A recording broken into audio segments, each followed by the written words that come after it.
Hello guys and welcome back into a new brand video. In today's tutorial, I'm going to show you how to update your GitHub repository. So make sure to watch the video to the end and follow these simple steps. And basically, to update your GitHub repository, that means you will be needing to start pushing some commits. And basically, we can do that in many ways. Either, for example, let's just go to this one. And here, I'm just going for this file. And basically, I will have some changes. So let's delete, for example, this line. So I'm just going to edit. And from here, I will just delete this line and I will just commit changes. Basically, a commit is an update on your repository.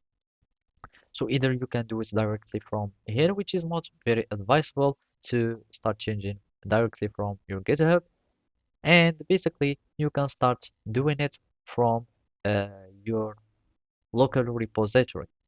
And let's now uh, close this folder and let's open the same our remote repository. So it is the bookbot, and I'm just going to the source control, clone repository, and clone from GitHub. And basically, I'm just going to search for the bookbot, and I'm just going to add it here and select repository destination. And now it will open this folder.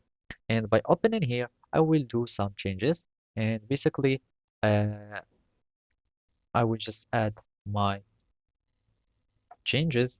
And now we will want to update our uh, remote repository, which is GitHub.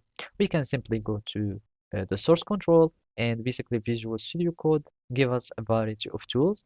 You can just do commit and push or commit and sync.